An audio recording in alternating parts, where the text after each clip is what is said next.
Friday, June 20, 1884. It was dusk.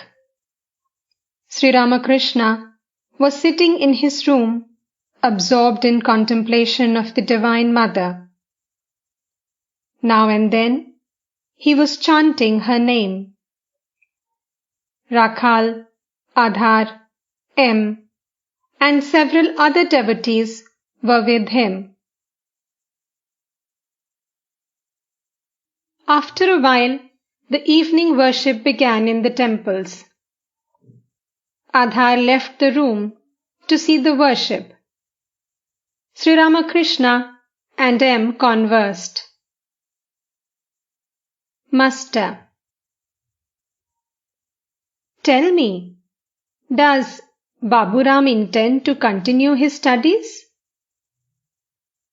I said to him, continue your studies to set an example to others. After Sita had been set free, Vibhishana refused to become the king of Sri Lanka. Ram said to him, you should become king to open the eyes of the ignorant. Otherwise they will ask you, what have you gained as a result of serving me? They will be pleased to see you acquire the kingdom.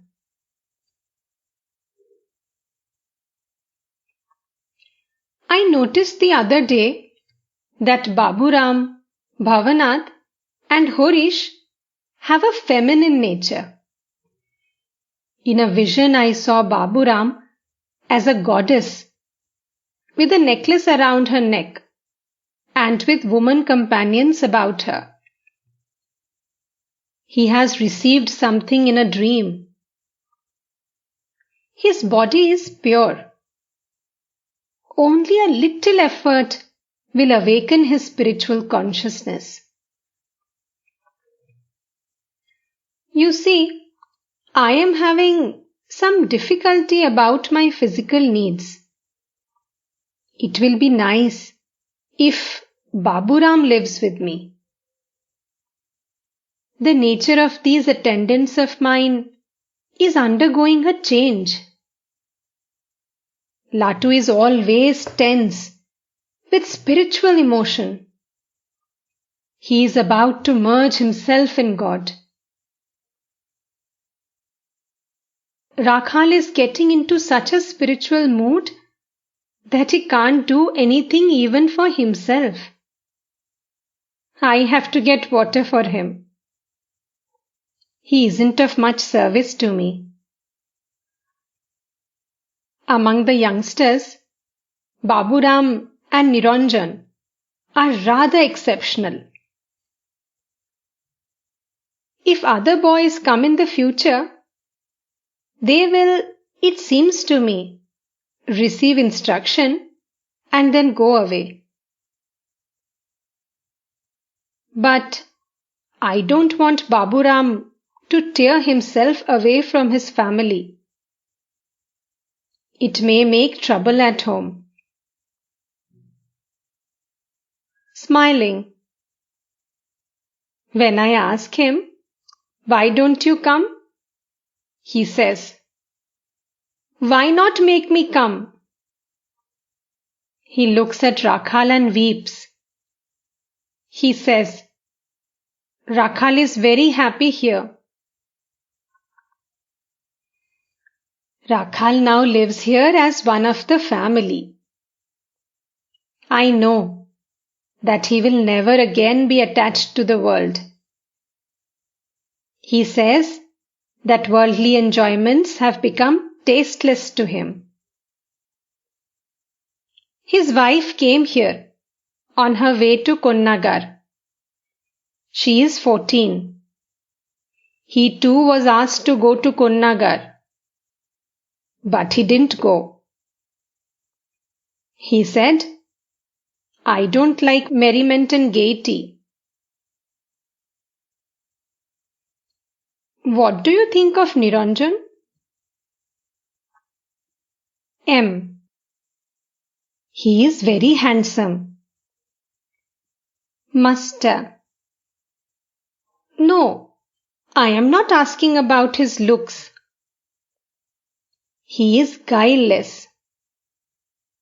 One can easily realize God if one is free from guile. Spiritual instruction produces quick results in a guileless heart. Such a heart is like well-cultivated land from which all the stones have been removed. No sooner is the seed sown than it germinates. The fruit also appears quickly. Niranjan will not marry. It is woman and gold that cause entanglement. Isn't that so? M. Yes, sir. Master. What will one gain by renouncing betel leaf and tobacco? The real renunciation is the renunciation of woman and gold. I came to know in an ecstatic mood that though Niranjan had accepted a job in an office, he would not be stained by it. He is earning money for his mother. There is no harm in that. The work you are doing won't injure you either. What you are doing is good. Suppose a clerk is sent to jail. He is shut up there and chained. And at last he is released. Does he cut capers after his release? Of course not. He works again as a clerk. It is not your intention to accumulate money. You only want to support your family. Otherwise, where will they go? M. I shall be relieved if someone takes charge of them. Master. That is true. But now, do this as well as that. Footnote. That is to say, both worldly duty and spiritual practice. Footnote ends.